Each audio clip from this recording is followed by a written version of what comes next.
Welcome to Forward with Truth podcast. This is your host, Nathan Anderson, and I'm here with my good friend, Ryan Patterson. Thanks for having me on. You're very welcome. And Ryan is somebody who has a deep personal and academic interest in tackling drug addiction. Ryan's journey is remarkable for not only his research into harm reduction and drug crime, but also for his transformation from atheism to Christ.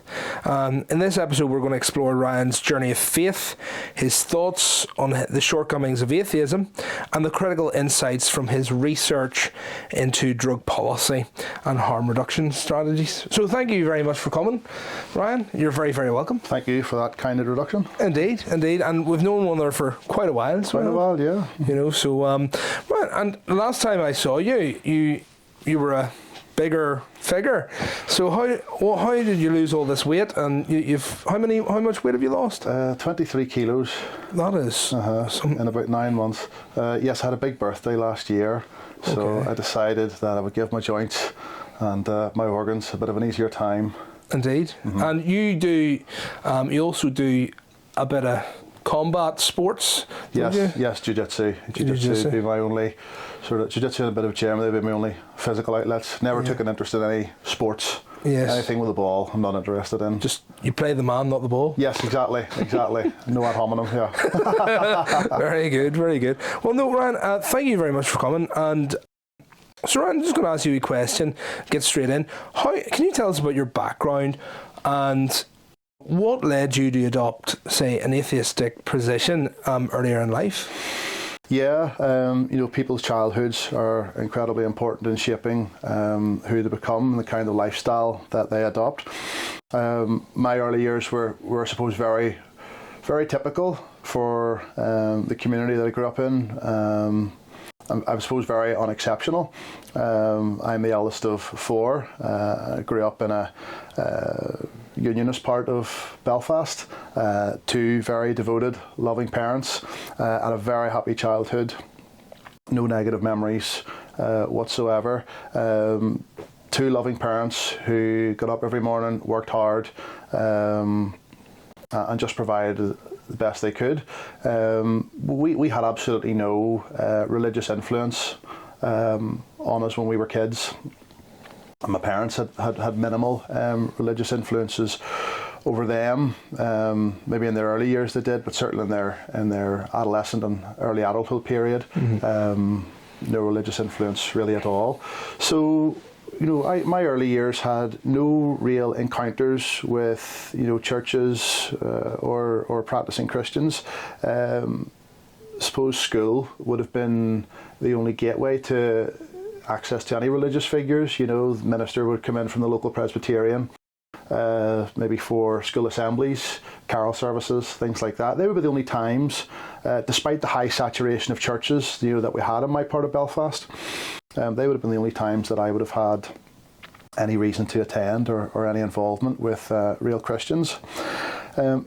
From when I was really young, I always had a deep interest in science and nature. Now, we're talking late 80s, early 90s. I don't know if you remember back that far, but TV was really good back then. Yeah, actually it was. Yeah, there was no reality TV. All we had was 4 channels, so the broadcasters had to really think about what they wanted to put out.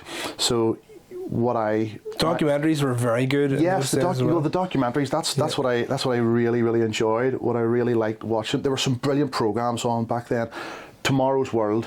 Yeah. My dad was obsessed with science and nature stuff, and I just followed on from him.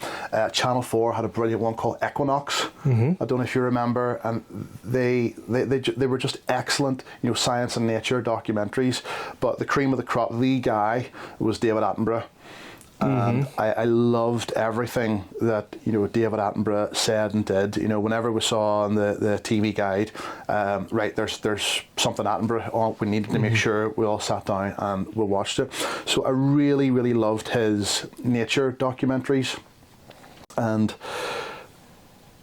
Attenborough's always very careful to make sure that he shoehorns in. He can't just show you, whether it's, the big cats or blue whale or polar bears.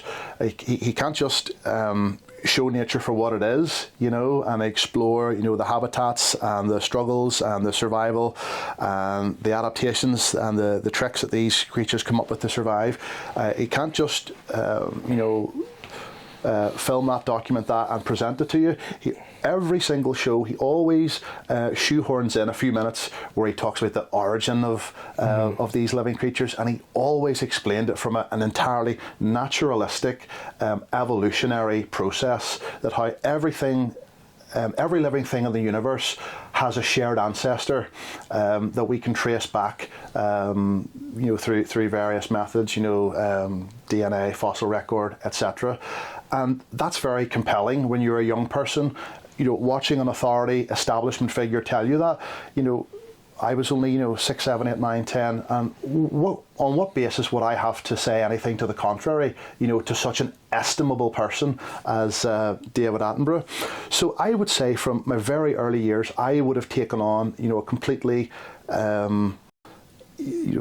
naturalistic view of the world, and naturalism, as the world understands it, is the belief that everything has a natural explanation, never a supernatural explanation.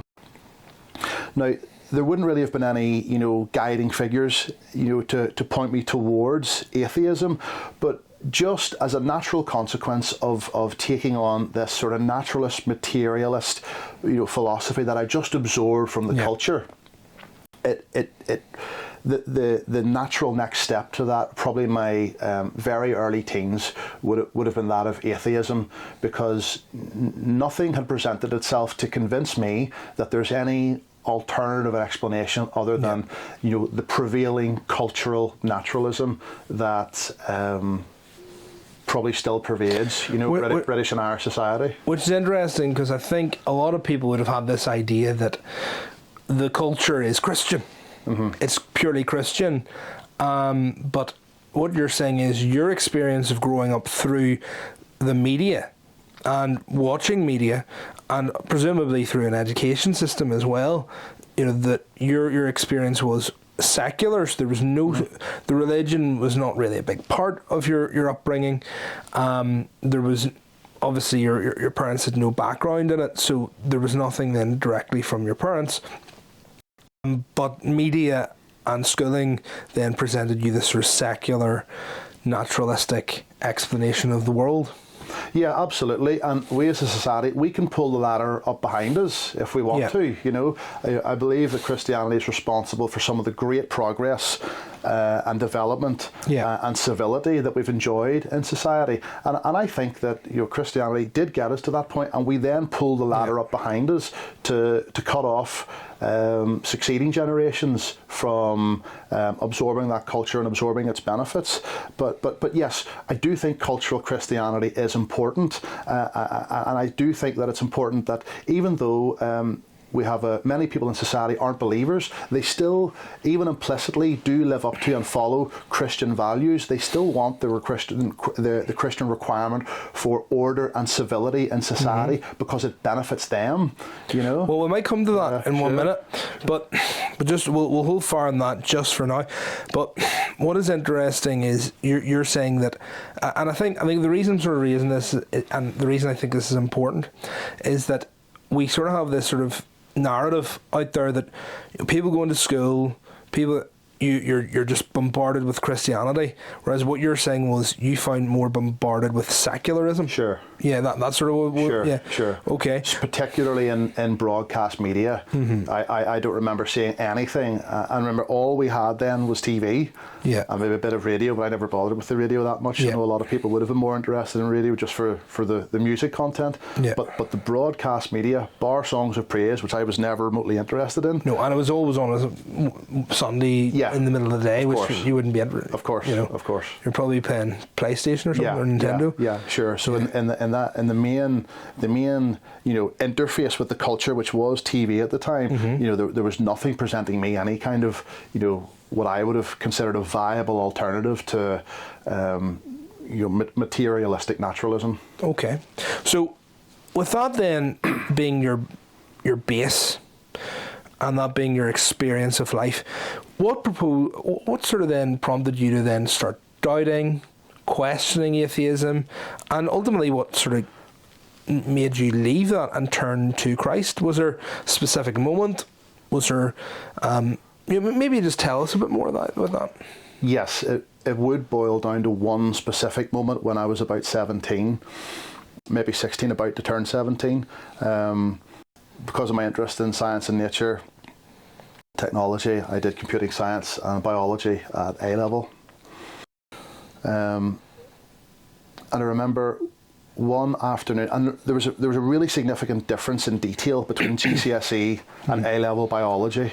GCSE, you're looking at line diagrams and microscope slides. A level, you're looking at scanning electron micrograph slides of cells and their components. So I remember one afternoon, we're looking at cell anatomy, and we were looking at an electron micrograph image of the mitochondria, which is the power station, the powerhouse of the living cell.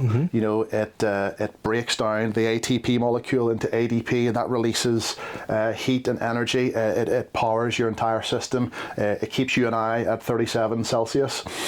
And I remember looking at the structure of the mitochondria, and it literally has a roadway, the chicanes, through it looks like a coffee bean sort of shape, and this roadway draws in the ATP molecule, and as it travels through the roadway it gets stripped of its energy. And I remember a specific moment looking at this in class thinking, there's a lot going on there, a lot going on there. And then I remember thinking, with the rest that are already absorbed, throughout that module, this is an incredibly complex component inside an incredibly complex component, the living cell, inside an incredibly complex organism. And literally over the period of a few minutes, I just came to think and realise that there cannot be any way in which this thing created itself by chance. Regardless of the time scale involved, I remember looking at it and thinking, there is no predecessor state to this. This thing, this mitochondria, this can only exist as we see it here now. Any simpler, it would fly apart, it would disintegrate. It appears that it could only have come into existence at the hand of a creator, a designer. And at that moment, that's almost certainly the moment in which I, in a split second, rejected atheism outright. Well, that's interesting, because you're obviously, you have a background in IT, and you use the word component, and I'm sure you've footed about with computers and stuff, and you've also done a lot in terms of building the software and stuff.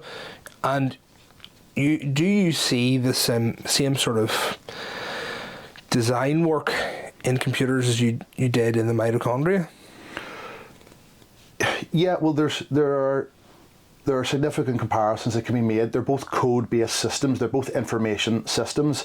In the IT world, you have the hardware, but it's controlled by the software, which is coded. Who codes it? A developer. An intelligent mind puts the code together so that hardware can operate. And in biological systems, it's exactly the same. Every system and component is controlled by its DNA that determines its shape and its function and how it operates. And because there's a code there, it implies that there must be a coder, there must be a developer for that biological software. So yes, I do think it's an apt comparison. And just on that, if we make a random change, if I insert a random change into a line of code, there's a very good chance that the entire application will crash. Yeah. So true in biology. If a random change, a mutation as it's known in biological terms, if a random change occurs, it almost always results in a deleterious, a harmful, a loss of genetic information. So the the genetic code, that codes for systems and structures in biological systems is incredibly precise, incredibly ordered, incredibly accurate. And looking at that complexity, I rejected any notion that that could come about by chance. I just don't think that level of order and complexity can be explained through natural processes. So therefore, I concluded there must be something higher than nature. There must be something, yes, supernatural about the universe to explain its origins. So effectively, it was when you were faced with this reality of complexity, this reality of design, that you then realised there's something behind this.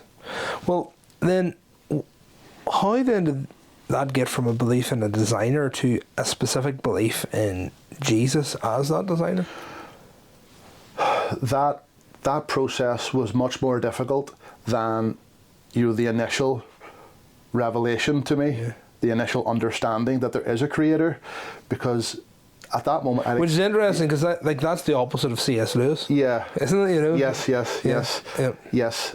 For me, it was a moment of utter bewilderment and confusion, frankly, because I didn't know anything about the history of the world religions. I had no. Yes, I lived in a society which nominally would have been Christian. My family would have nominally been Presbyterians, just because there were some Presbyterian links in our family, but had absolutely no connection to any world religion. So here I am, I'm 16, maybe turning 17, and I'm not sure where to begin. So once someone accepts the reality of God, once someone accepts that there is and must be a creator, where do you start? And for me, that was, a really, I suppose, insecure and perplexing time. The internet wasn't very big back then, so I would flick through and try to get an overview of what the main belief systems in the world were. And the more I learnt about different religions and faiths and philosophies, the more confused I think I became. And I suppose it was the question of authority. How can I ever know what is right and true? And if I side with one of these philosophies or faiths, how can I, without arrogance, tell the others that you're wrong? How, for example, could I tell 1 billion Muslims, you guys have got it all wrong? How could I tell, hundreds of millions, 1 billion Hindus that they were wrong? How could I determine which one is right? Is there an objective absolute right, or are there multiple different equally acceptable paths to go down? Maybe the Muslims have something that works for them and gives them access to God, and maybe the Christians have something that's that they've worked out in their own way for them. So that was these were the ideas that I was trying to balance in my head. One thing that did help for me was looking at the different creation accounts of the various faiths. Because from there I was able to, I suppose, discount a few options. I had always, through my involvement in jiu-jitsu and martial arts, always had an interest in the Far Eastern thinking. So I looked at, what do the Buddhists believe, and what do what are the Japanese ancestral beliefs? They say, oh yeah, there were these guys, and one of them cut off a bit of land, with a spear, and that became Japan. And okay, well, maybe that's just an anthropological myth that helps that culture, connect with something higher. Maybe there's maybe there is something to local religions. Maybe that's just each society's way of trying to make their own connection to God. Maybe that's a legitimate way to proceed. And then I looked at. I read a bit of the Quran, and Allah creates the universe from a clot of blood, creates the earth from a clot of blood. I thought, okay, well, yeah, maybe. And then I looked at Genesis, and the Genesis creation account, states, very plainly, God created the universe in 6 straightforward days, but it talks about the generations of, living things. God created, the fowl of the air, and they reproduce, and you get more fowl of the air. God created the land animals, they reproduce and they bring forth after their kind. I thought, right, okay, so, God created, cows, livestock animals, they reproduce, they bring more livestock animals. Okay, well, I can see that in nature. I can see that happens. I think maybe we might be on to something here. So I thought, well, at this stage, initially, I now lean towards the Bible as being, if not the most probable. The most probable, yes, and that's a really good word, because I probably was looking things in probabilistic terms, as in what's the most likely to find the answers here. So I really struggled over the year 2002, as I was finishing school, starting university, and I really spent the summer of 2002 really, really trying to come up with a plan to get the answers.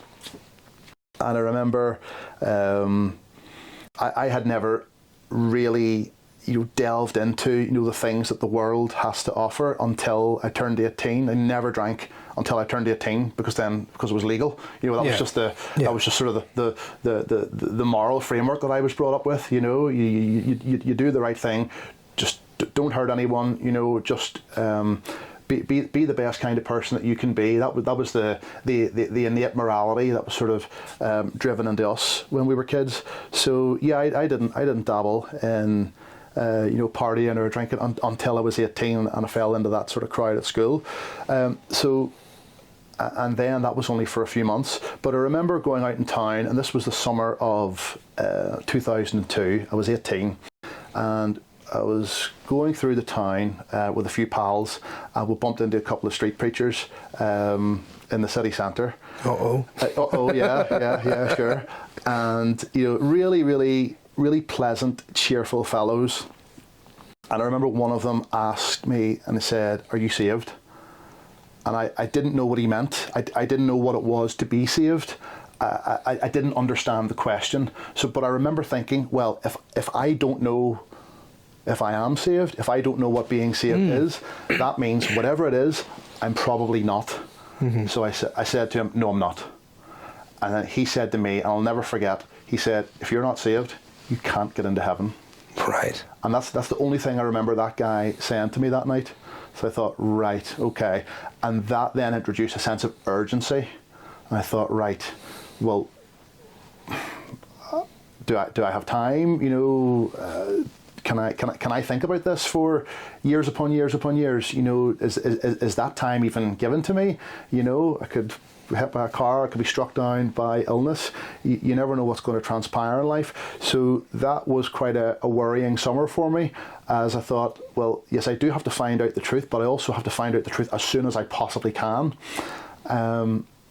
So then I thought, right, I'm going to reach out. I'm now leaning towards Christianity, but I don't know any Christians. I know there's some churches in my area.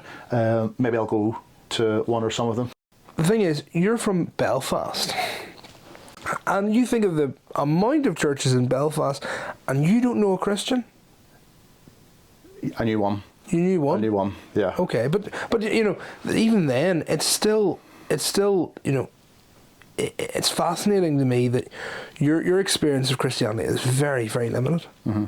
That's fascinating, and I think it'll shock a lot of our listeners, because you'd sort of think, all these churches, surely you're going to know a lot of Christians. Yeah, and within a 500-yard radius of my house, I probably had 5 sensible, churches, all within, really quick walking distance of my house. I think I'd only been into one of them because that's where we went for our school carol services. Wow. Mm-hmm. Wow. So then at that point you're like, okay, there's an urgency. I need to get to know what this is about. Yeah. So how did that then transpire? Yeah, so I thought, right, Christianity is probably true, but I need to find out more to really make my mind up about this. So the only Christian I knew was a chap in school. Okay, so we're now on to that. This is the one chap you knew? Yeah, the one guy. So I phoned him up, and he would have remembered me as a bit of a reveller from school. So this is the first semester of university. I've started university. I've been there a couple of months. So this is October 2002. So I phoned him up and says, look, can I come to your church? And I didn't know what church he went to, but I knew it was near my house somewhere. And he says, yeah, come down. This is the place, this is the time. Sunday evening, 7 o'clock. It'd be great to see you. And I think initially he wasn't sure if it was pulling his leg or not, because he would have known me as a bit of a, hood. But yeah, well, not quite a hood, but certainly hood. Hood, yes, sure. Sorry. For those listening in, hood means a laugh. For the Americans listening in. Robin Hood. So I said, no, I'm not pulling your leg. I'm deadly serious. I've been thinking about a few things over the summer, especially, and I need to get I need to get answers here. And he says, mate, that's awesome. Come to my church. Here's the place. Here's the time. So I was expecting to be what I understood to be a normal conventional church, sure. big building, a bell tower, campanile, loads of people, cars showing up. So I rocked around, and it's a really, really tight brethren hall. Okay. Like really, really tight. And suited, booted. Yes. King James version? Yes, King James only.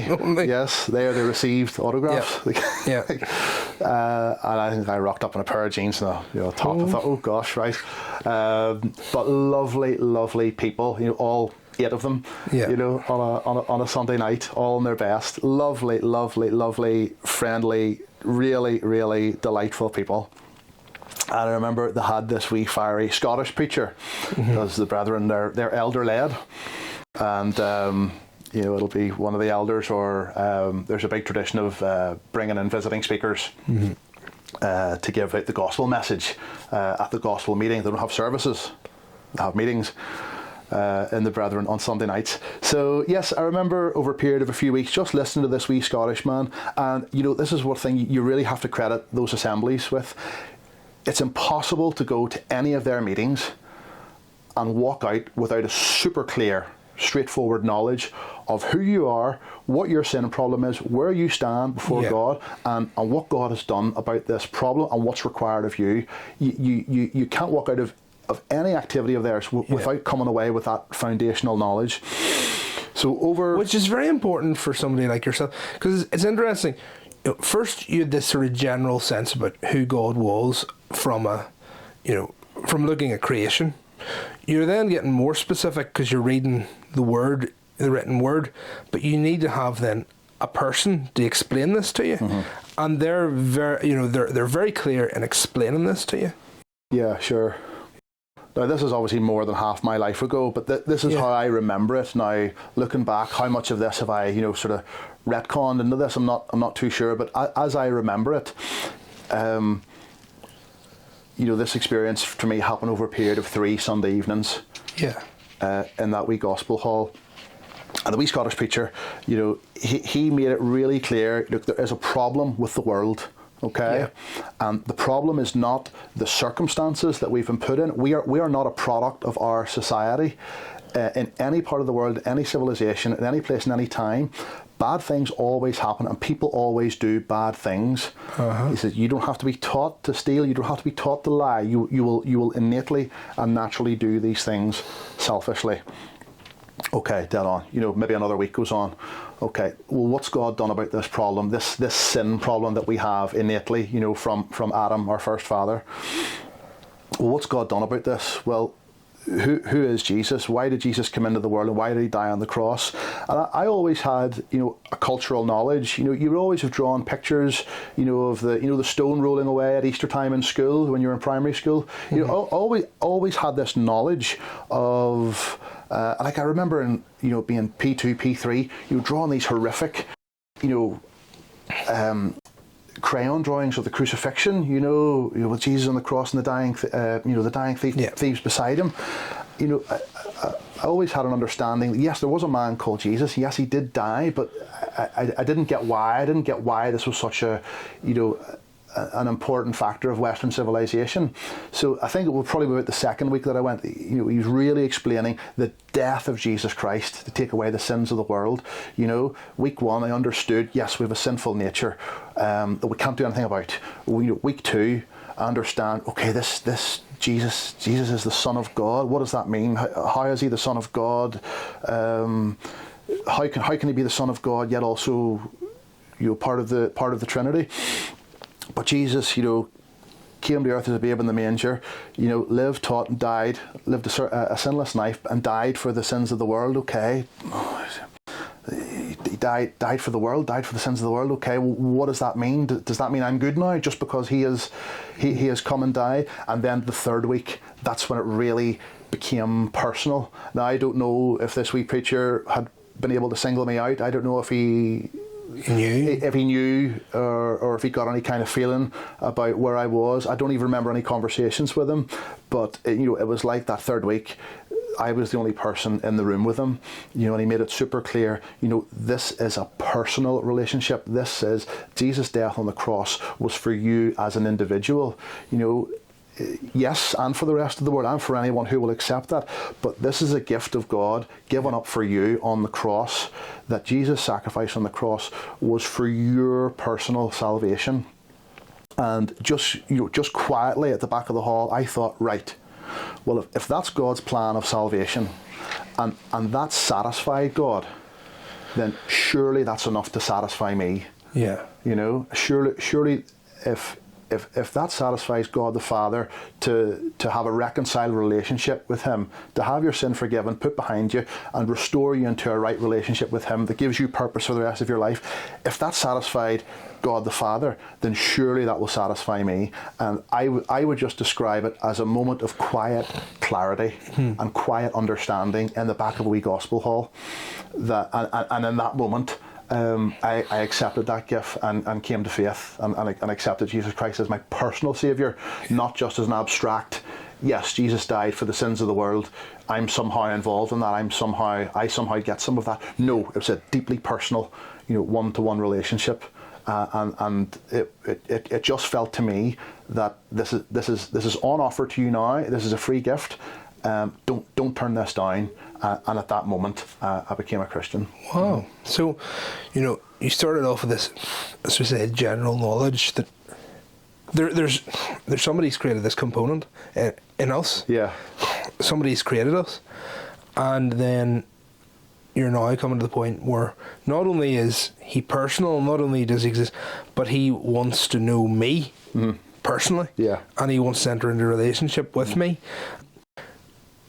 Did you, when that happened, did you feel a sense of meaning and purpose? How did that change? Yes, because prior to that point, the worldview that I had accepted as truth, the atheistic, materialistic worldview, utterly, it's meaningless. Utterly, it posits that the universe has no meaning. And to quote Dawkins, the universe looks on us with blind, pitiless indifference. There is no higher purpose on meaning other than to fulfill the urges that have been placed in our minds. Survive and reproduce. Survive and reproduce. Yes, exactly. And eat. And eat, yes. Just stay alive, pass on your genes. So people in that position, they generally try to look for alternatives to fill that void. And just to circle back, one of the things that I really dabbled with, I would say more than dabbled with, probably drank quite deeply of, was socialism. Atheists do generally gravitate towards socialism because it is built on top of Darwinism. Karl Marx held Darwin in very high esteem, and I think certainly wrote to him, and I think possibly dedicated one or two books to him. Yeah. Karl Marx wrote a letter to Engels where he said, on the origin of species, it gave him the basis in nature for his views. Darwin wrote about the survival of the fittest, the struggle for life, preservation. The subtitle of The Origin of Species is The Preservation of Favoured Races. Favoured races, something to come back to later on. The preservation of favoured races in the struggle for life. On top of that, Marx built the class struggle as an extension of that, Darwinian struggle, survival of the fittest. Okay. So it's like a class struggle. Yeah, the class struggle is the psychological playing out of something that's built into nature, that survival of the fittest.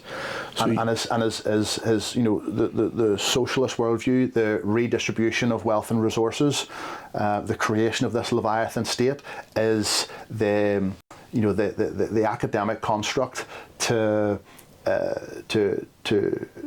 fit on top of his views, to try and bring balance to the world.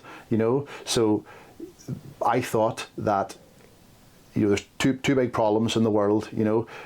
Christianity makes people superstitious, stupid, and weak. And that has to be remedied through science and socialism. Socialism will fill, the spiritual void that people are looking for, and science is going to solve the needs and wants of the world. And the explanatory power. Yes, sure. Yeah, of origin. Sure. That for everything there is always a natural explanation and never a supernatural one. Do you think that people often say about atheism struggles to pass the livability and applicability test, so as a worldview, so it's hard to live consistently as an atheist. It's very hard to be a consistent atheist in terms of and secularist in terms of cultural life, in terms of policy. So how do you see these weaknesses in atheism from your own experience? Yeah. I think a lot of people don't think about that until they get on a little bit in years. If you're under 30 and you're in rude health and you're strong and the big bereavements in life haven't hit you yet, and you've got a clean bill of health and you've never really suffered a big misfortune, I think atheism will still always be quite attractive to you. But I think it's the big shocks in life. How is it attractive? It's attractive because it gives you the means to live and move in the world without any accountability, and without any need to think. And this is where I actually really like Pascal's wager, which a lot of people dismiss as, oh, that's not a proof of Christianity. I know it's not, and Pascal himself said that it isn't. It's wisdom. It's you should always think, am I right? Could I be wrong? Because when you entertain that idea, your life can take a different, often much more interesting direction. And I think that Pascal's wager, considering the possibility that God might exist, can restrain a lot of bad decisions in your life. And yes, there is a token of cultural Christianity in there, where people living as though God does exist, though not having that personal relationship with him. That's unfortunate. But it is also good that non-believers at least consider the possibility that they may be held accountable. What is Pascal's wager? Pascal's wager was sort of a thinking exercise. French mathematician Blaise Pascal came up with, and it was really a loss minimalisation approach. And he posited, look, if atheism is true, then it doesn't matter to the atheist or the Christian who dies, because it's a materialist universe where we go from dust to dust, and there's no accountability outside of this life. If Christianity is true, then only the atheist can suffer loss eternally. So while that is not a proof of Christianity or any kind of theism, it's a very, very good thought exercise that everyone should use who isn't a believer, to consider the possibility of God's existence. So what you're saying is, right, and what he's saying is this, right? So the stakes are very high. If you're wrong, the stakes are high. Yes. As an atheist. Yes. Okay, because you're going to be faced with judgment at the end of life, and there's no escape because Christ has already died for your judgment. Whereas if you're an atheist, if you're a Christian and you lose out, then okay, you've lost out on your one shot at life, but you're not condemned to eternal suffering. Mm-hmm. So really, what the point is, what he's sort of saying is that the stakes are very high, and this is something you need to consider. Yes. Is that what he's saying? Yes, absolutely. It's about trying to reduce your exposure to that incredible loss. By considering the possibility that, as you say, the stakes could be this high, that's a great motivator for people to at least think. And no one becomes a Christian without initially thinking about that possibility. That hang on, I might have a Creator God who I have to give account to. On the other side of this life. So it's not a proof, but it's a motivation. Yes, absolutely. It's a reason to think about the possibility of God's existence. Okay, right. So we've talked about that, the livability. Then, and I think you were going on to talk about earlier, and I sort of stopped because I thought we were sort of going to go here, but you'd said that some atheists are now struggling with the loss of the Christian structure. Is that right?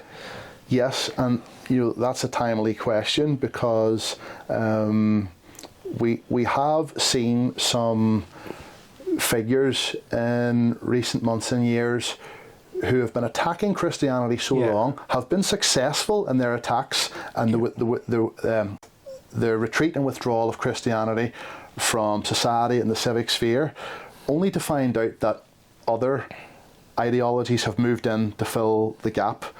And I think what a lot of them have realised now is, from their perspective, it was better the devil you know. I mean, that's a poor analogy.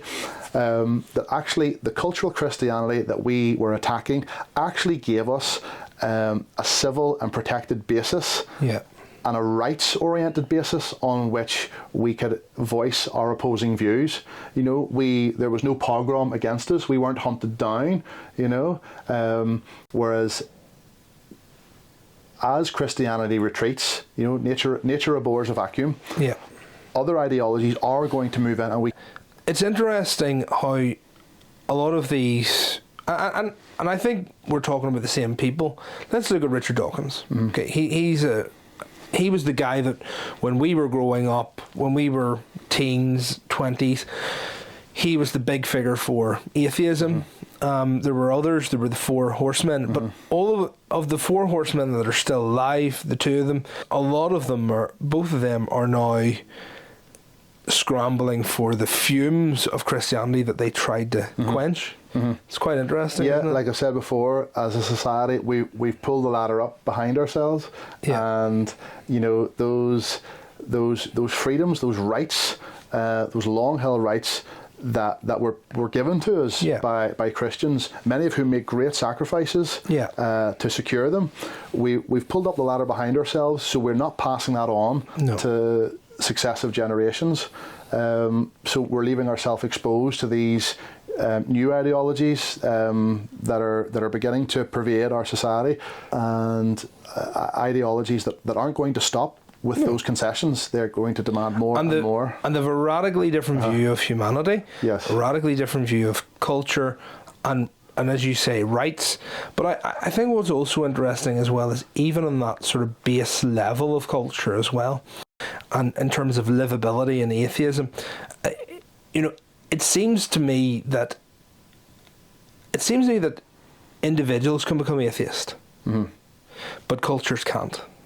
Yes, without state repression. So if you look at it, there are atheist states out there, but they're all communist, and it's only through state repression cannot be suppressed. And even then, even in those states, we think about Russia, what happened in the 30s. Stalin went out full communist, wanted to crush religion, and then what happens is there's an attack from Nazi Germany. Stalin's like, let's bring this back. Let's bring this religion back because we need it to give them a motivation to fight.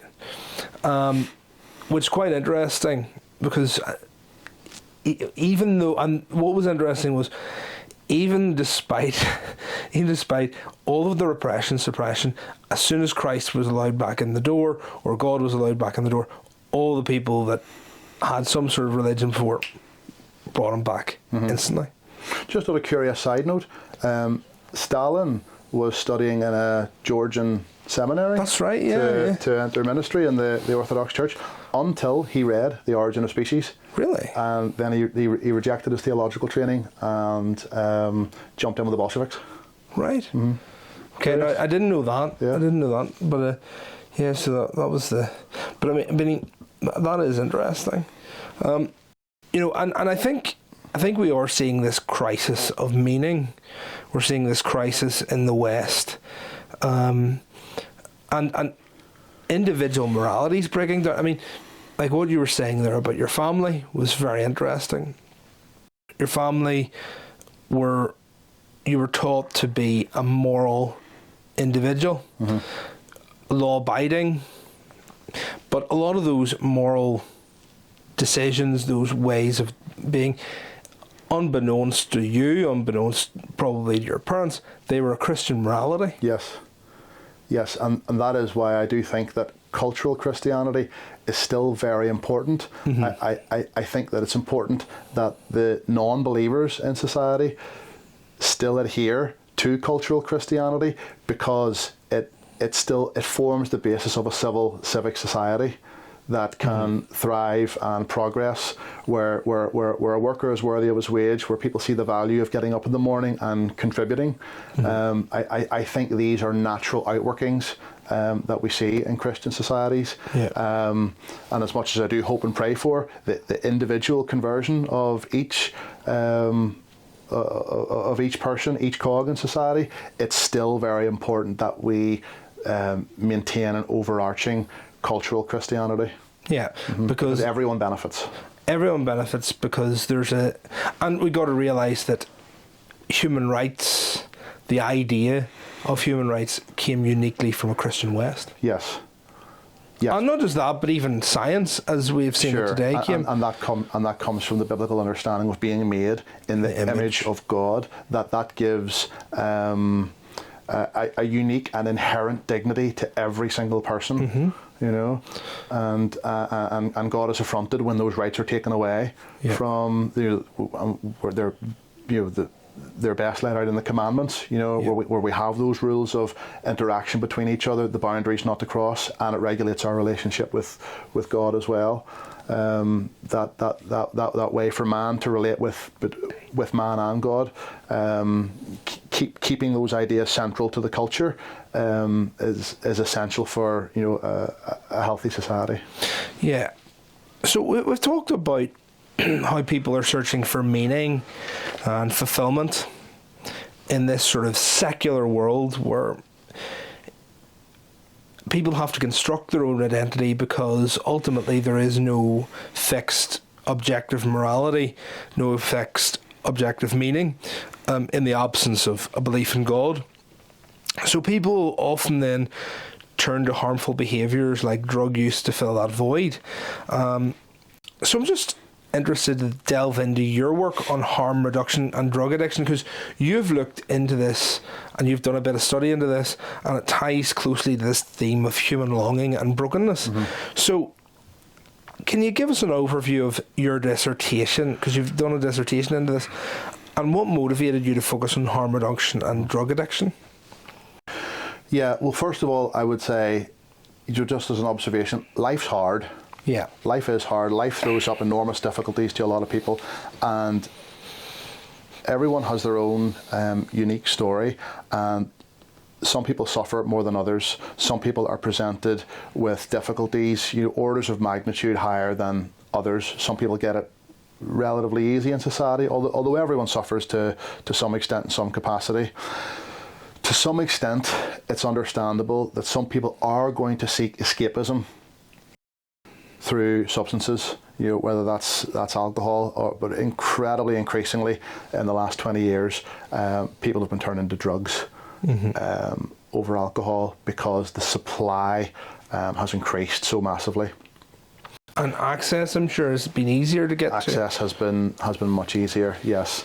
And I suppose current UK and Irish drug policy shows you that some of the worst things in society are done by the nicest, most intelligent people with the best of intentions.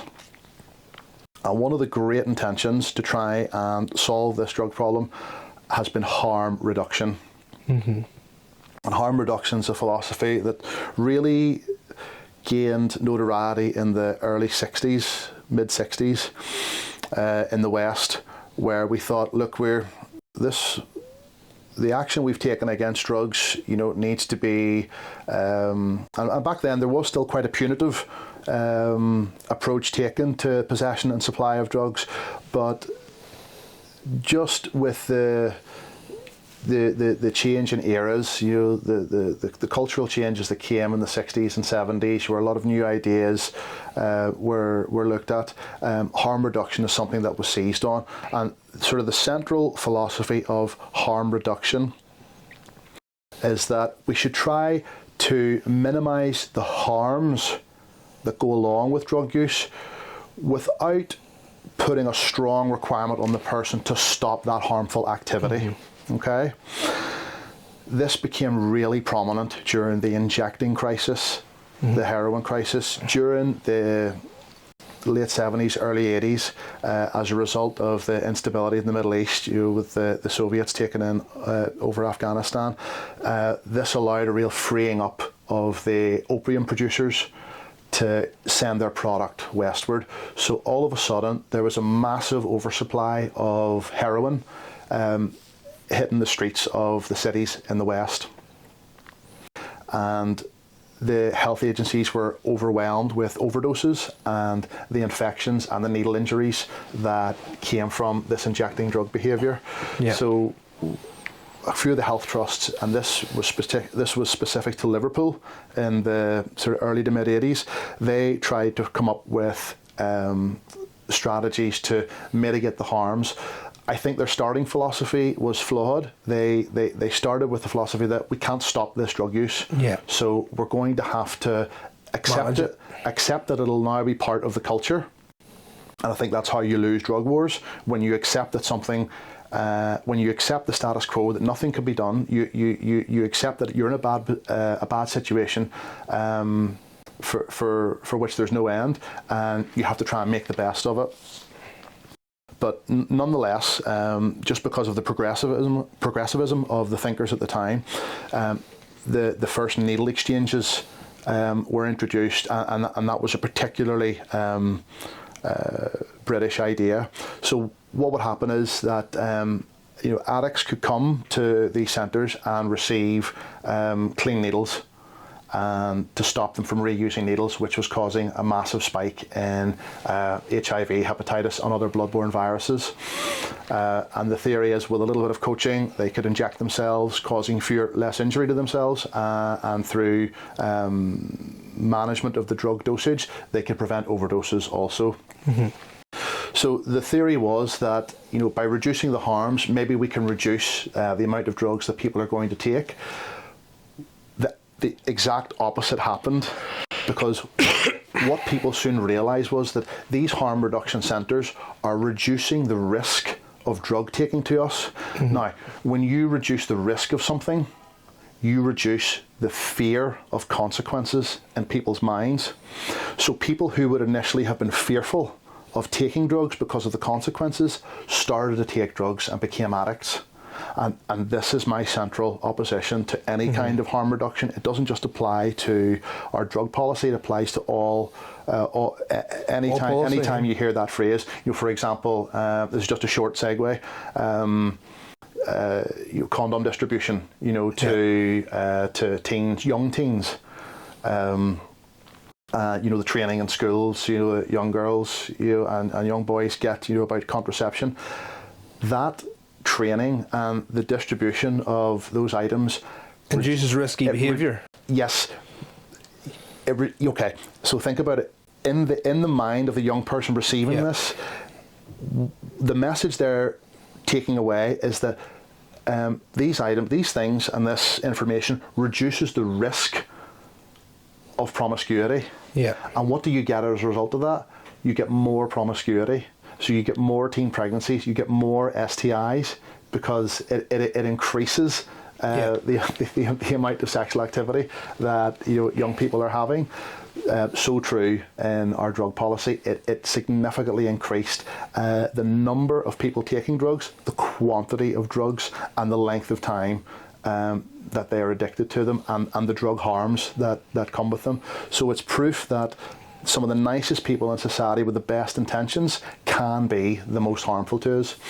I talked about... So it sort of prioritises short-term relief over long-term recovery. Yes. Yes. Exactly. Now that's for those who are already addicted, but what you're saying is it draws people who are not yet addicted to become addicted. Yes, and that's one of my biggest problems. They're some of the people I have the most sympathy for, because you had a significant body of people who were maybe curious about drugs but very fearful of the consequences of taking them.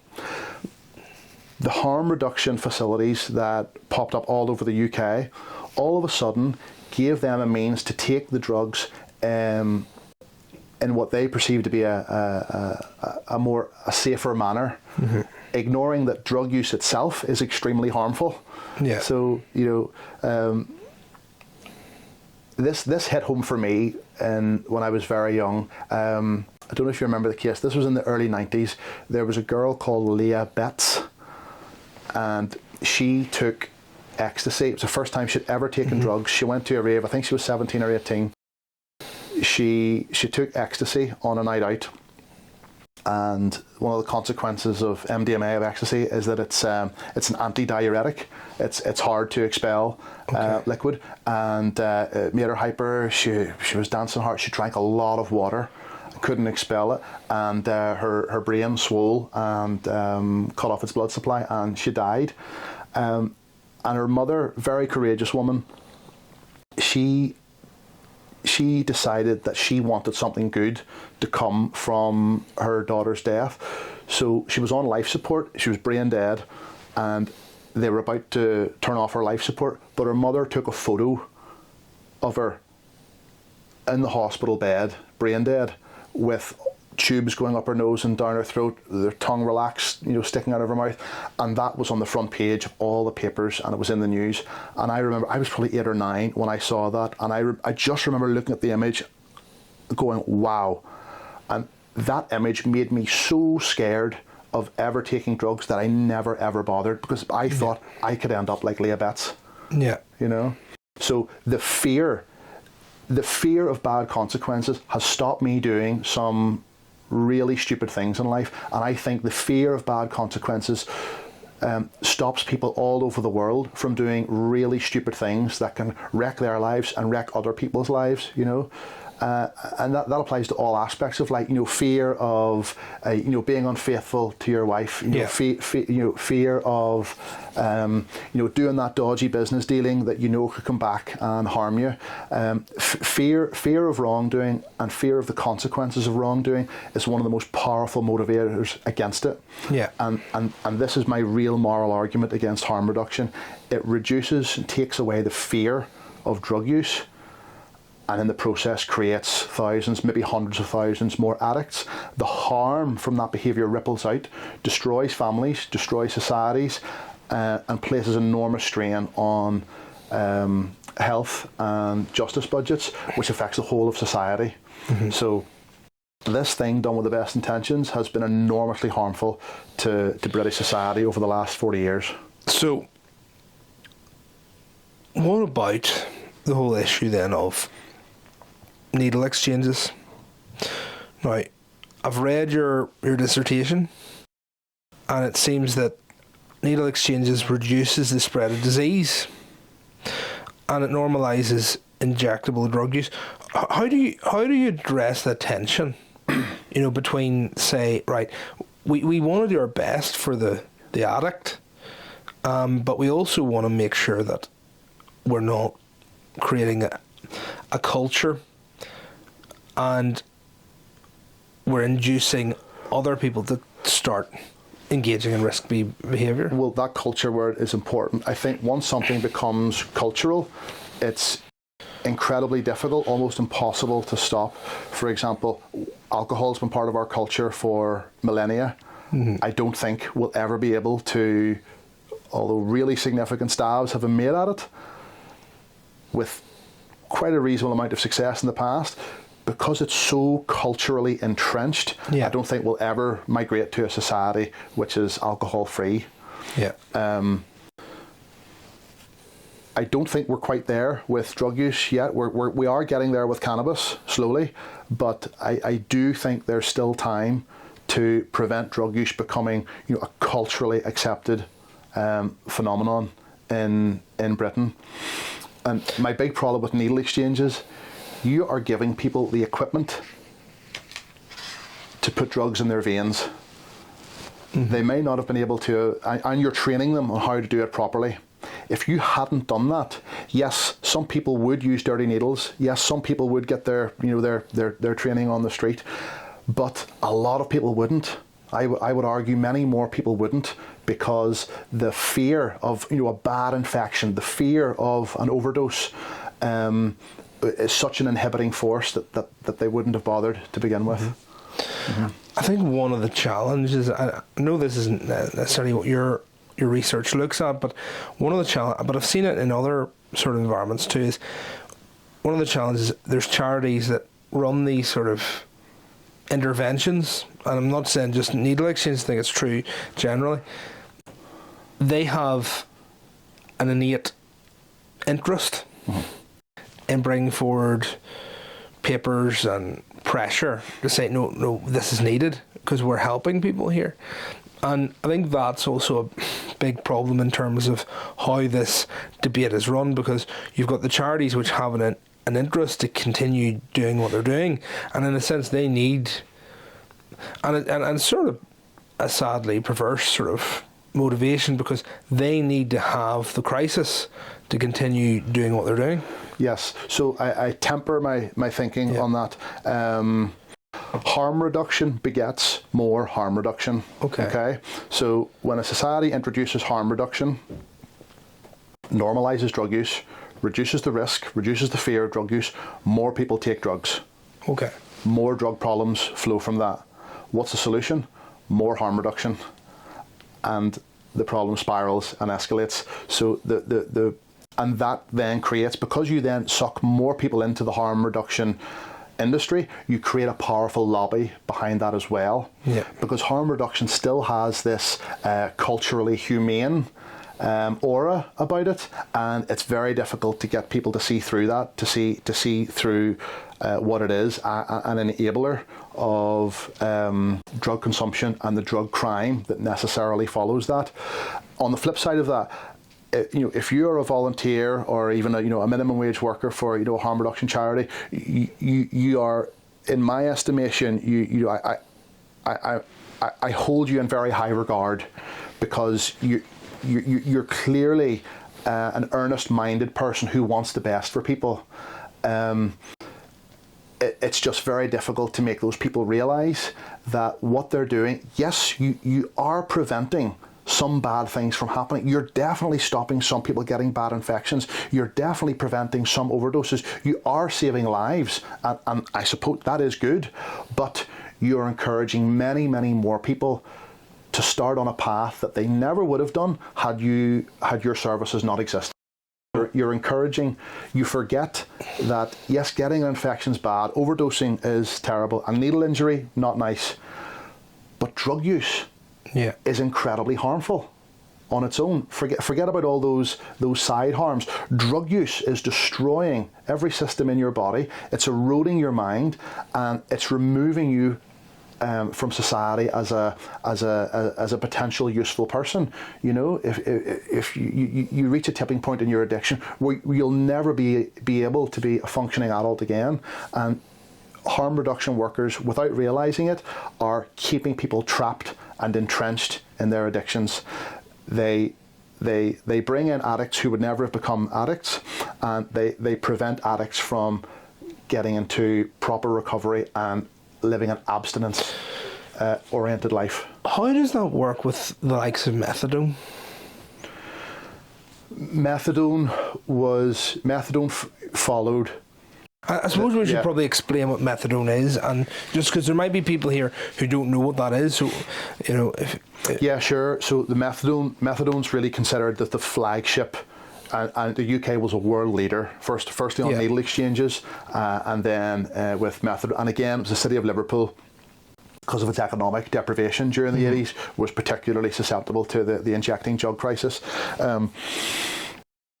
Methadone is a synthetic opioid, which is given as a substitute to heroin. Britain controlled until the British Empire ceded India. Britain had a global monopoly stranglehold on the opium supply. So. And there were wars fought over them. There certainly were. Yes, yes. It was Britain winning the opium wars that secured that stranglehold for 70, 80 years. So we controlled the supply and distribution globally of opium, and therefore the medicinal applications, the opioid painkillers, morphine, one of the biggest derivatives of opium. And in the 30s, Nazi scientists were anticipating a significant conflict, and they were anticipating a need for, because they were unable to access the medical grade opioids from Britain, they gave themselves the task of trying to find out, can opioids be synthesized? Can they be created artificially? And then they came up with two concoctions. They developed pethidine and they developed methadone in the late 30s. And what they found out, this new generation of opioids, not dependent on the poppy products, Papaver somniferum. Shepherds used to see their livestock eating it, and the livestock would become very sleepy. The cows would keel over and have a sleep, so they're called sleepy puppies. They couldn't get those, so they started to to create them synthetically. This meant you could create them much more cheaper in enormous quantities very quickly. And the thing with synthetic opioids, they tend to be much stronger and much longer lasting. They have a much longer half-life. Okay. So this long half-life, particularly of methadone, made it suitable for substitute therapy. So the theory was you would be an addict, you would come to your GP and say, look, I need help trying to get off heroin. I can't go cold turkey. I can't wean myself off it. Your doctor would prescribe you methadone. Okay. You would pop up to a clinic and take it orally. And the theory is, because it was so long lasting, the therapeutic effect would last so long that it would ease out your cravings and stop you going through a withdrawal that made you really crave the drug. Now, on the face of it, that looks to be humane and sympathetic and helpful, but addicts realised that this is a very powerful opioid we're being given in the form of methadone. If we take our heroin on top of that, we'll have a really intense high, and that unfortunately is exactly what happened. They replaced one potent opioid with another, not realising that people will just take both to become even higher. And because you're giving people a very strong opioid as a treatment for a very strong opioid, what's that doing to their addiction? It isn't helping people get off opioids, it's entrenching them, keeping them prescribed to opioids, even if they just used methadone in what's called a maintenance dose. They can still be hooked on that for their whole lives because under the harm reduction philosophy, abstinence is never the goal. Okay. It's never the goal. Never. The goal is to try and reduce the drug harms and the crime that people commit to get the money to buy the drugs. But unfortunately, so strong is addiction that people will take the methadone and consume the illegal opioids that they've already been consuming on top of that, and that exposes them to a much higher overdose risk, unfortunately. So it's a very sad story, the methadone implementation. And do you find this with all of the sort of harm reduction? So this isn't just true of methadone, it's not just true of needle exchanges. It's your research, if I read it correctly, this applies across the board. Yes. Oh, there's several other harm reduction approaches that have been implemented in the south of England. What's really increasing popularity is drug checking. Okay. So let's say there's a big rave, DJs, dance, sort of music. They're the kinds of environments where drug use will be prevalent. A system that they've put in place there is that at the entrance, to the concert or the venue or whatever it is, you'll have a drug checking facility where you'll have trained personnel you give your drugs to. They take a little scraping of it and test it with a reagent to determine if it contains any contaminants or whether it's going to be too strong. And then they'll tell you, look, we think there's bad stuff in this, or listen, we think this is too strong, to try and give people advice not to consume it. This is what's interesting, where people do receive that feedback, say, listen, there could be something in this, most people don't consume it, but they go and buy more drugs, which they then consume. So the problem is, again, it is not abstinence focused. Mm-hmm. It is a way of ensuring that people maintain their drug use just in a slightly less harmful way, ignoring that the drug use itself is extremely harmful to them. And it's counterintuitive, I suppose, in many ways, because the thing is, you're sort of like, I want to help this person, I want to, and you can rightly say, I've helped them in a short-term sense, I've helped them this way, but you've just perpetuated a standard of living that is going to wreck them in the end. Exactly. Entrenching someone in their addiction, whatever your intentions, are not helpful. Yeah. Entrenching someone into this thing that has a complete stranglehold on their life, that's turned them into a slave. Any action that you're taking that helps keep that person trapped in that lifestyle is not helping them at all. And there are other harm reduction practices that are being floated. Belfast City Council passed a motion, I think it was March 2023, to implement a drug consumption room, or a safe consumption room, or sometimes called safe injecting centre, where you can come with your drugs to a secure venue and you can take the drugs under supervision. Now, it hasn't been implemented because that requires a change in legislation, that will allow someone to bring illegal drugs in there without having any action taken against them. But again, what will this do? This will create a safe environment where someone knows, I can go and I can take drugs safely without any risk with minimal risk of injury, overdose, or infection. So again, it's the same problem. You're reducing the fear of drug use, and you're reducing the stigma of drug use. You're normalising it, you're making it cultural, and you ignore that the drug use itself is incredibly harmful, and you're exposing persons to that harm. It is interesting because a lot of the same people who would be supportive of restrictions on tobacco sellers, for instance, making it more difficult, making it more socially unacceptable to take tobacco, are the same ones that are promoting this sort of harms reduction approach. And you'd said about the issue of once a drug like alcohol becomes so widespread throughout a community or a nation, it's almost impossible to stop that. But could you argue that tobacco is an example of where we have seen that pushback quite considerably? Yes, and that's interesting. Although it's still very prevalent amongst teenagers, especially in schools, and vaping is being used as a gateway to tobacco, even though it was designed to be the opposite. We have made some big successes against tobacco, particularly over the last 50 years, especially once it was shown to be carcinogenic, and the graphic packaging that's been put on. Because at one time, tobacco was a health product. Yes, that's right, and it was prescribed for asthmatics. I know even people like Spurgeon and all would have smoked the pipe, and said it was really good for him. But he didn't know. No, that'll do it. 100 years later, he would find out. But what's been the thing is tobacco was seen as more of a personal choice that is habit forming. Yeah. So there are crossovers here with the harder drugs.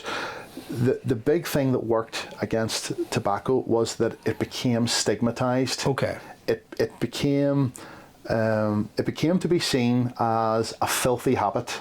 And because it was seen as filthy, less society acceptable, it became slightly more taboo, especially smoking around or near children. And I remember, when I was a kid at birthday parties, you might be up at the playroom at the local leisure centre, but people could smoke, and half the adults around there would be smoking, blowing, smoking in the kids' faces. Now that's completely frowned upon. That is now deemed socially unacceptable.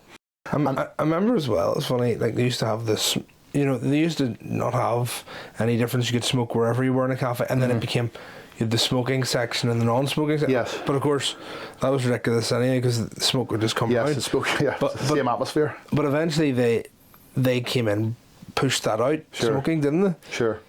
Sure, and then they pushed it to outside, and then they pushed it from outside to around the side, out of sight and out of mind. And I definitely think that societal stigma against tobacco, I think there's something that we can latch onto there. Okay. And try and have that adopted against all forms of drug use. There are cultures where this has been hugely acceptable. Two really good examples are Sweden and Japan, where their legislation literally states, we do not want this to become part of our culture. It's unacceptable as a Swede or a Japanese citizen to be using drugs. We do not expect this of you. In fact, we expect the opposite of you. Yeah. And a lot of people get behind that, because even the ones who are curious about drug use decide against it because they don't want to be seen to be going against that prevalent culture. And I think there is that recognition from most people that, look, as a rule, drug use is not a good thing, across the board. Because if everybody was taking opiates, our country would be in a really bad mess. Sure. It's funny, and no, I think we wouldn't be shocked at, say, Japan taking a hard line on, say, personal morality for the sake of the community. But for Sweden's always seen as the sort of liberal, progressive, but this seems Sweden have adopted a much tougher stance than, say, parts of Europe on this. That's quite interesting. Yeah, sure. So there is hope. On alcohol as well, there has been a lot of progress made. The most prevalent area would be drink driving. Driving after having a few drinks would have been culturally normal and culturally acceptable. In the 70s, it wasn't really harshly scrutinised until the early 80s, especially once people started to correlate their RTC and fatality rate with drink driving. Then they realised, no, hang on, we need to stop this. And literally over 10, 15 years, it became taboo. Okay. If you've been convicted of drink driving, there is a stigma there. Yeah. It's you lose your licence, it's harder to get a job. You're like, oh, that guy really screwed up. You don't want to be that guy, and the fear of the consequences there significantly reduced the drink driving rate. So if we can push it, if we can make really good inroads against drink driving and tobacco, I think there is still hope that we can push against in terms of creating a social stigma, that we can push against the drug use. And hopefully there's some green shoots of hope growing up here as we maybe hopefully move past the really decadent society that we've had over the last 20 to 30 years. Hopefully maybe we can migrate. Maybe there's an appetite for getting back to some kind of cultural Christianity because we realise, you know what, those people had it a lot better than we had. On the issue then of if we're not approaching a harms-based response, then you'd suggested an abstinence-focused response instead. What does that look like? Do you have any examples of what that might look like, and how could that be promoted? Yes. Well, for people really in the grips of addiction, they need to be given drug therapy. So they need to be taken into a residential setting, and they need to be weaned off the drugs. So what does that look like? It looks like continually reduced, monitored, controlled, assessed drug consumption that ultimately leads towards abstinence. And the goal always must be abstinence at the end. Never a point where you're left on a maintenance dose of methadone, or you come to a harm reduction center, you take your drugs, maybe a little bit less. No, the goal must be that you get this treatment for free, because you're a valued member of society, and we want you to do well, and we want to invest this treatment in your recovery, for your health, for your well-being, and for your families, and to restore your place and to restore your relationship with society. So we're gonna bring you in here. We're gonna give you gradually withdrawn amounts of the drug you're struggling to get off, and at the end you're going to be drug free. Very few people are talking about that. Only one name comes to mind, and it's we're talking about this the day after Justin Trudeau has announced his resignation. His resignation. The presumptive future Prime Minister of Canada will be Pierre Poilievre. He's the only person on the world stage that I can point to right now who's advocating exactly that. He uses the term bringing our loved ones home drug free. And that's the first guy that I can point to, on the world stage today who's advocating an abstinence-based approach. And this is after 9 years of ultra-decadent drug policy, where anyone arrested for drug offences is bailed immediately, back onto the streets in a few hours, consuming drugs again. And like the outcomes for Canada in terms of drug use, has not been good. No, and it has destroyed entire cities. Tourism, for example, in Vancouver, way down, because the streets are just open air drug markets. There's actually a trend of drug tourism, where videographers and documentary makers and YouTubers, they go there just to see the sights. The people. Slumped over, the mess on the streets. There's just something. There's like a morbid fascination. Yeah, carnal interest in. I suppose it's a Schadenfreude. It's this grotesque interest in other people's suffering. But all of that's been made possible by the ultra liberal drug policy of that country, and it's just amazing. It had to get that bad before a common sense approach was taken, and I just pray that it doesn't have to get that bad, especially in Belfast. It's starting to get really bad. I feel sorry. I don't know if you go into the city centre much, but I hate seeing tourists. We get a lot of cruise ships in Belfast. I hate seeing the tourists go past and having to see all of that vagrancy and drug culture.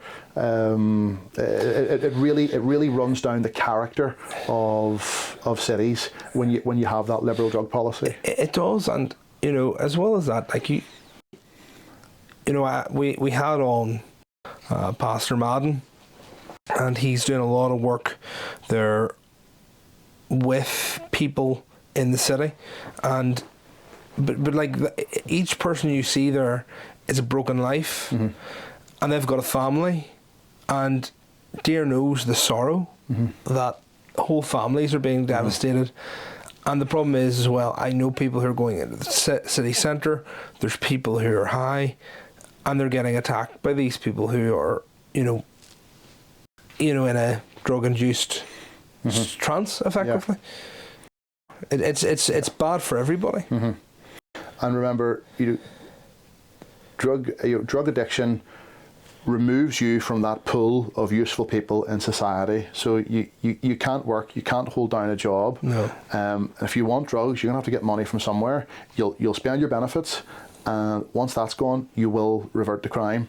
Yeah. So, and whether that's and most of the time it's dishonesty offences, it's theft, handling stolen goods that you use to acquisitive crime to get the money that you need to fund your addiction. Yeah. They're the unseen. You know, we see the addict in the street and we think, oh well, that's this is a health problem. That's a poor individual. They have human rights. They also have the right, to continue their drug use. That's their sovereign choice. A lot of people bring in John Stuart Mill. You make a utilitarian argument that we're sovereign over our own bodies. But, I think he was an ungodly poet. But as Dunn said, no man is an island. And these things don't happen in isolation. No. They have a horrible effect on people's families who often suffer silently, quietly. Yeah. We all know people who are in that situation. I know a person who their family member got addicted, and they were their own family member who, away from the drugs, would never have imagined doing this, but then started stealing from their own family member and actually was threatening their family member. There are other cases out there where just so many sad stories, and it's families bear the brunt of the addiction more than anyone else. Mm-hmm. And how many kids are being left without a parent, and how many parents are being left without a kid because of addiction. Mm-hmm. It's just unbelievable. But how amazing when you get that mind restored, how amazing when you get that person back from addiction. That's right. Harm reduction prevents that from happening. Yeah. Because harm reduction entrenches that addiction, makes that addiction worse. Yeah. Reduces the likelihood that you will ever get off drugs. And this is my real moral opposition to it. Well, one of the interesting things chatting to Pastor Madden was that he said the success rate that that Teen Challenge and other Christian programs that are operating have is the spiritual transformation, and I think that leads us on to this. So what role do you think faith can play in helping people overcome addiction? We've talked about individual faith and salvation. It's entirely possible for a person to undergo drug treatment and become abstinent from drugs, but their spiritual condition between them and God is unchanged. Yeah. So, I think it's excellent that when you have people on the street like that who cut to the chase. You said, listen, this is a spiritual problem that's led you to addiction. Addiction is just one of the terrible ways in which this problem of sin in the world manifests in your life. Here is the ultimate solution. Yeah. The ultimate solution, which is a restored relationship with God through Jesus Christ. It's a free gift. It's freely available to you. And I think he would agree that it's not until a lot, and this happens in a lot of people's cases, that they've hit rock bottom, only then do they start to consider the possibility that God might be able to do that for them. Mm-hmm. And then they reach out, they open up to Him, because they've been living on their own strength and their own desire for escape through the drug. It's not until that completely wears them down, often brings many of them to the point of death, that they look for an alternative. The prodigal son. Yeah, exactly. Yes. That's a great example. It was when he's at rock bottom, he comes to his senses and says, "I'm going to go back to my father," who had walked away from. Interestingly, we were talking about Jung, weren't we? And the Alcoholics Anonymous. Yes. Do you want to maybe tell us that story? Yes. I think it's quite interesting. Yeah, one of the co-founders of Alcoholics Anonymous was an American organisation, which then grew affiliate branches all over the world. For 150 countries. It's incredible. Mm-hmm. Do very good work. One of the founders was trying to look for different ways to overcome this addiction, and he ended up speaking to Carl Jung, Freud's main protege, who then fell out with him.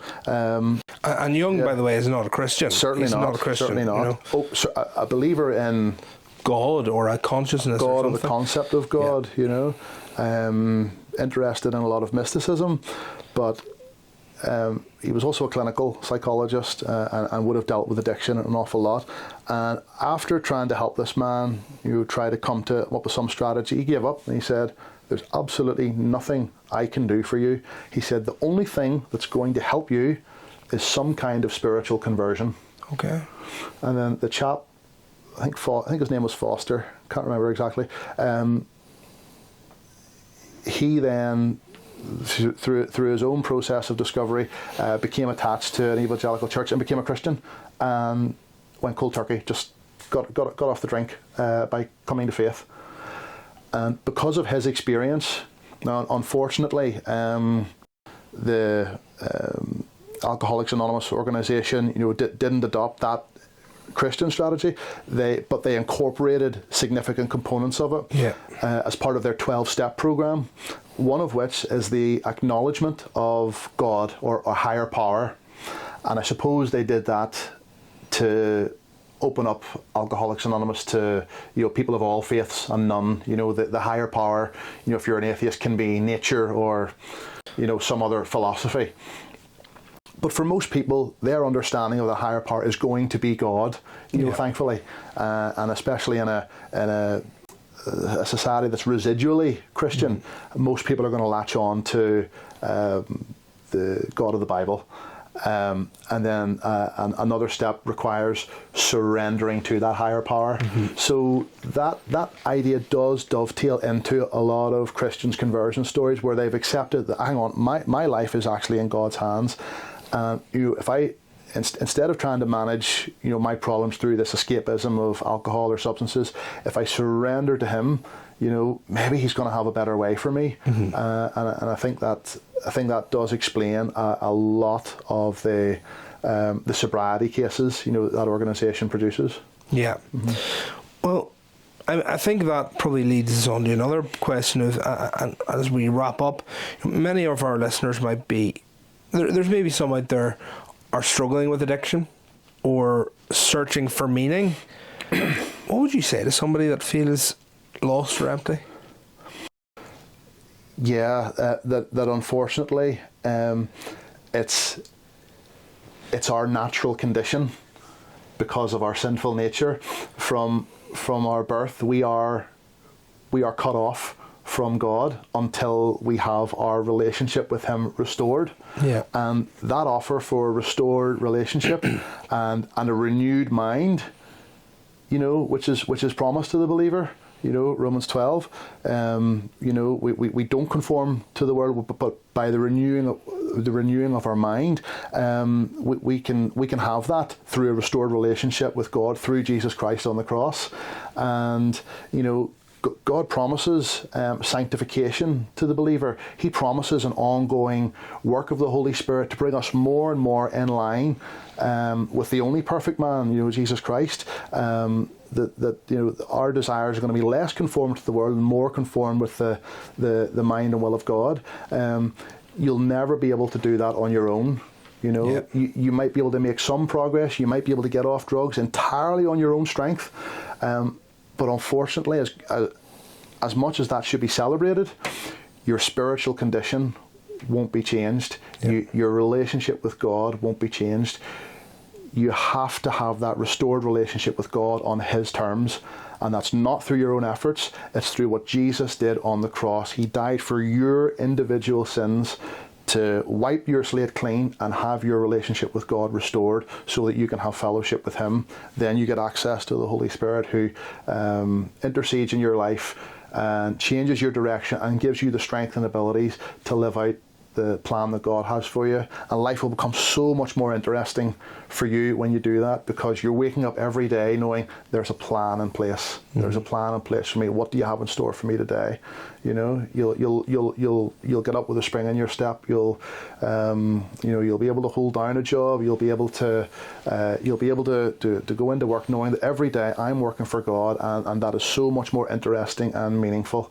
And life is just incomparably fulfilling to any alternative. In other words, as I think Augustine once said, our hearts are restless until they find the rest in you. That's it. And I think that's a really good thing to finish up on in terms of a lot of this discussion. what's next for you, Ryan?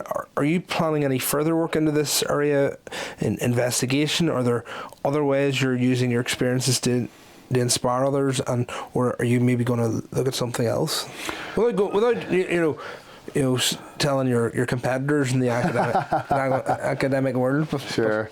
Yeah, I'm a big believer that you should only look into things that you feel inspired to do. Okay. So if I feel inspired to look at something else, then I'll go and do it. I'll take on another project. But you're keeping your cards close to your chest at this point in time. Yes. I've some ideas in mind about a few things that I might want to look into. But for right now, there's a really great author I like, Nassim Nicholas Taleb. Okay. He wrote a couple of fantastic books: The Black Swan, Anti-Fragile, Skin in the Game. But he's a big believer, and I've taken it from him that you'll be so much more productive if you take on a task when you feel inspired to do it. So I'll hope and pray for some inspiration, and when it comes, I'll latch on to it and tackle it. No, until then, I'm just going to work away and do a lot more jiu-jitsu. Lose weight and lose jiu-jitsu. Fit, healthy. I'd lost a bit of weight myself. Unfortunately, Christmas has had its inevitable outcome. Well, look, we have to make allowances for Turkey for Christmas, but we have so much to be cheerful about and positive about. You've read the Bible. I've read the Bible. God wins, and that's right. Maybe if anything, maybe we could try and come up with a philosophy of cheerfulness, because I would like to see more cheerfulness in society, especially in Christian circles. But here, hold on a second. You realise we're descended from the Scots, Yes, that does make things. That's why we're not so cheerful, And also, our problem is we've got rain clouds outside. We don't have enough vitamin D. I know. If I could come up with a philosophy of cheerfulness, that would maybe be an interesting. We need to go to America. Every American I know is just so happy. Yeah, sure. It's like, it was funny. I went to church in America, and the way like we do. I said to one another, how are you getting on today? What would our response be? Struggling on. Struggling, you know what I mean? Sure, and I said this whatever, different day. I said this to an American. This is an American guy who was greeting, and he's like, it was just too negative, and it was, and I actually wasn't negative. It's just me being that was me being positive. But he says to me, God's good. All the time, God's good. So there's that positivity. It'd be nice, wouldn't it? I remember the rain was chucking it one day, and I remember speaking to a wee brethren lady. Said, "Oh, it's a stinking day, isn't it?" He goes, "No, it's a beautiful day. It's stinking weather." So yeah, I think in Christian circles, I would love to see a bit more cheerfulness. I think that humour in Christianity is very important. Like, I think some of the big societal problems are, yes, you could tackle them with a really dour protest, all these sullen faces, with the signs. Great. Sometimes it's important to do that, if the stakes are high and it's an important issue. But I think some of the big problems in society are best tackled with ridicule and satire. Like I said earlier, we're talking the day after Justin Trudeau resigned. You're familiar with the Babylon Bee? Oh yeah, they're others. They're awesome. Today's headline was because Trudeau significantly increased that country's assisted dying regime. You can qualify for assisted dying if you're deaf. You can qualify if you've got poverty. Yes, you get weariness of life, I think they call it. Awesome. Relatively minor injuries, depression. If you go to your doctor and you ask about assisted dying, that they will literally prescribe your death. You show up at a clinic, you get a lethal injection. But I noticed the Babylon Bee's headline today was Justin Trudeau to be humanely euthanized, and I thought, you know what, just a little caption like that probably does more. For the Christian / socially conservative cause than any dour protest or any rant that a conservative could come off with on video format. Well, I mean, the Bible is full of humour, and Jesus himself utilised humour and I think it's lost very much in the sort of cultural context. But there are things that he uses that are quite clearly humorous imagery, because the idea of, you know, a weaver's beam in somebody's eye, and he's trying to pull out a splinter out of somebody else's eye. Yeah, sure. You know, there are devices there, and Jesus wasn't afraid to say the hard things, like, you know, brood of vipers and stuff. You know, and then you read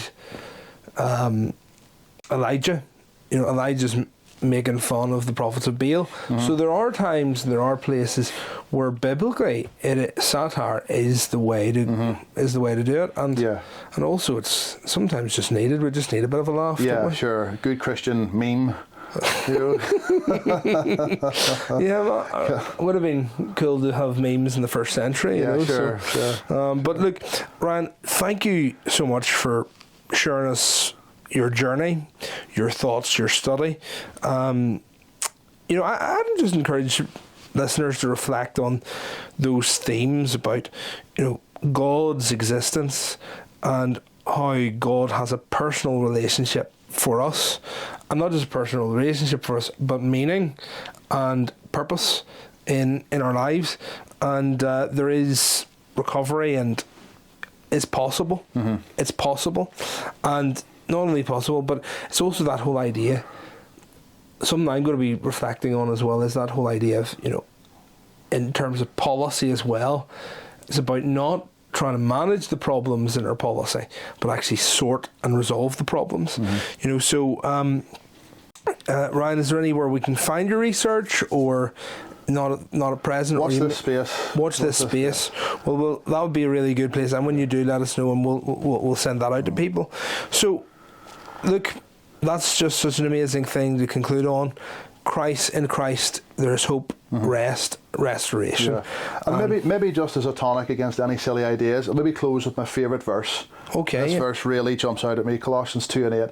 Beware lest any man spoil you, take you captive, through philosophy and vain deceit, after the rudiments of the world and the traditions of men, and not after Christ. Yeah. Just read that verse. It just cuts through all the nonsense of society. Don't latch on to silly ideas. You know, Christ is your rock and fortress. Latch on to him. Yeah, the person of Christ, not the principle or the thought philosophy. Yes. That's really helpful. You know, so but thank you, Ryan. Thanks for having me, mate. Appreciate it.